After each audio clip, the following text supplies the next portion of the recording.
Monday night is visiting night. Hey, Robert. How you doing? How you doing, buddy? For Jameel McGee. These are my best people. I come see them more than anybody. His job is to find housing for the homeless. I come way out here to make sure I see them and get them whatever they need. It's a cool position to be in, to just keep on helping people.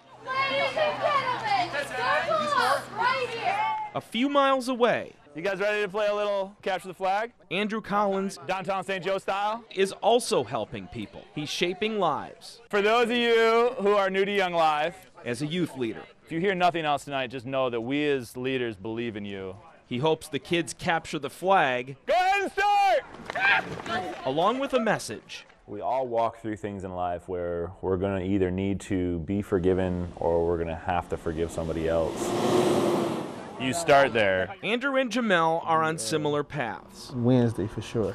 But their lives changed forever when their paths crossed. I was angry, man. I was frustrated. I couldn't believe it. Misconduct. Things that I thought I would never do. And bad timing defined their encounter. My actions,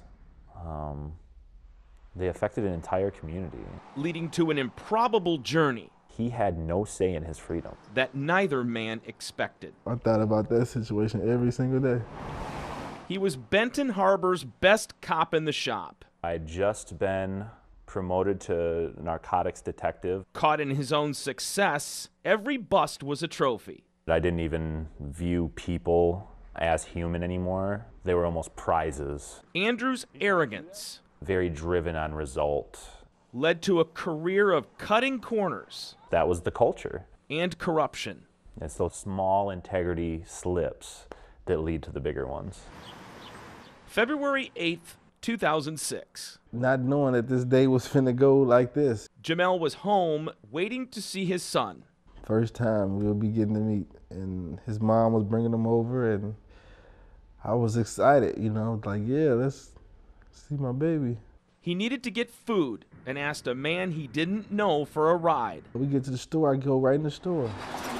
Officer Collins was on the hunt. And I was told what the vehicle would look like. I was told who the trophy was. A known drug dealer was at that store. I show up and the vehicle's there, and there was one guy in the car, but I knew that wasn't my guy. Except it was. Jameel walked out. I had never seen him before, you know, didn't know him from anybody, but just made the jump that this must be him. They confronted. I said, hey man, give me the dope. I'm like, what? Like, and I'm trying to walk around and I'm looking at him kind of crazy. He started getting extremely aggravated. I thought there was going to be a physical altercation. Andrew detained Jameel, searched the vehicle, and found an ounce of crack cocaine. There was nothing inside of me that saw Jameel as an innocent man. Jameel was arrested. The driver refused to confess the drugs were his. That's his car. They found it in his truck, in his center console. You know, not out of my pocket. Andrew didn't care, so he falsified the report. I didn't want to lose a chance for that to continue being my arrest and my conviction just by the fact that I made a little mistake on who it was. Jameel was convicted and sentenced to 10 years in prison. I didn't even get to see my son. Incarceration became a playground for practicing his revenge. I was hurting everybody that I came in contact with. During each altercation, he thought of one person.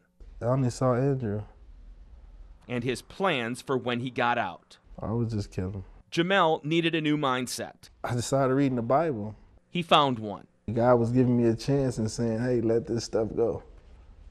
I got something for you if you let this stuff go. On December 1st, 2008, it's never enough. Corruption caught up to Collins. And it all just came crashing down. His fictitious search warrants. It's fruit of the poisonous tree. Thrown out. So a lot of those convictions were overturned. Including Jameel's. I was just blown away. The innocent man freed after 3 years. I finally get to meet my son. While the dirty cop began serving 18 months. I had just fallen so far. Summer 2011. They had a stage, I think, was over there. Andrew was out of prison. They had a tent over on this side for prayer. Working a church event at Benton Harbor's Broadway Park. I just kept looking under the pavilion for some reason. Jameel was walking by. I thought I saw Andrew. He did, and headed straight for him. I can do what I said I was gonna do, you know, right here in this park. I see this guy approach me. Jameel offers Andrew a handshake. And so I take his hand. He says, "You remember me?" And I said, "Jameel McGee." And he gripped me extremely tightly to the point where I thought he was going to break my hand. My first mind was hit him, hit him, hit him. I tried to apologize, and he cussed me out. Eventually, Jameel loosened his grip, God is telling me, this ain't even your fight. collected himself, and walked away. Just let it all go. Inconceivably, their paths would cross again. Andrew was a manager at Cafe Mosaic, a restaurant that offers a job placement program. I ended up taking the class. Jameel graduated. Every individual, when they graduate, they get a mentor. His advisor told him who it was. And she was like, Andrew Collins. And I was like, no way, no. Jameel felt the immediate need to pray about it.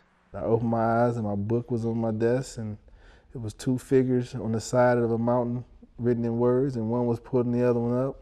The man who wrongfully put him in prison, kept him from his son, This just don't happen by chance. was about to become his boss. And I'm gonna accept him as my mentor. Jameel went to Mosaic to meet with Andrew. I also felt like it was a second chance to apologize, so I just started apologizing to him, and it was almost like he was offended, and he kept waving me off. He's like, "It's over, man. It's forgiven." Just blew my mind. How you doing? As their working relationship evolved, I'm closer to him than most of my family members. they became Jameel has just taught me so much. best friends. I can call him and be like, hey, Drew, man, I'm having this problem. I need you to help me walk through it. I think it's hard for people to grasp. Y'all don't got any more therapists coming in today, do y'all? It's been years since they worked together, All right, go ahead and start it. but they are far from separated. On this side. Whether it's being a teen leader No, you're looking for the Third Coast Surf Shop. Man, no problem, Donnie. or keeping the homeless housed, We'll do. Sometimes teenage life can be a little tough. Andrew and Jameel are all about helping people. That's around my area, you know. They learned how by helping each other There's power in moving on. and sharing life lessons It felt really good to be forgiven by Jameel. from their journey. God picks his people right, I guess.